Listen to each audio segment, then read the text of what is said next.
Rangapani train দুর্ঘটনায় railway safety কমিশনারের কমিটির তরফে তদন্ত প্রায় সম্পূর্ণ হয়েছে। ঘটনায় 60 জন রেলকর্মীর বয়ান রেকর্ড করা হয়েছে।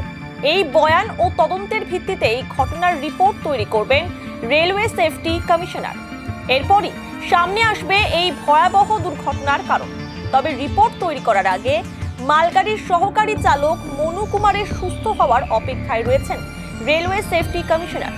কারণ এই মনু কুমারই এই ঘটনার একমাত্র প্রত্যক্ষদর্শী, যার বয়ান এই রিপোর্টে সবথেকে বেশি গুরুত্বপূর্ণ। উল্লেখ্য, গত 17 জুন রাঙাপানিতে মর্মান্তিক রেল দুর্ঘটনা ঘটে। ঘটনায় মৃত্যু হয় 11 জনের। এছাড়াও বহু মানুষ আহত হন। ঘটনার পর রেলমন্ত্রী অশ্বিনী বৈষ্ণব দুর্ঘটনাস্থল পরিদর্শন করে রেলওয়ে সেফটি কমিশনারকে তদন্তের নির্দেশ দেন।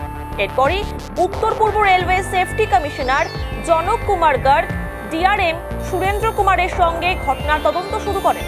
এই বিষয়ে কাটিহার ডিভিশনের ডিআরএম সুরেন্দ্র কুমার ফোনে জানান, রেলওয়ে সেফটি কমিশনারের তরফে তদন্ত শেষ করা হয়েছে।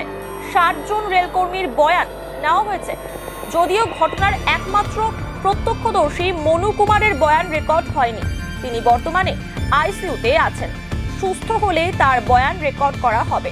এরপরই দুর্ঘটনার রিপোর্ট তৈরি করে রেলের হাতে তুলে দেওয়া হবে।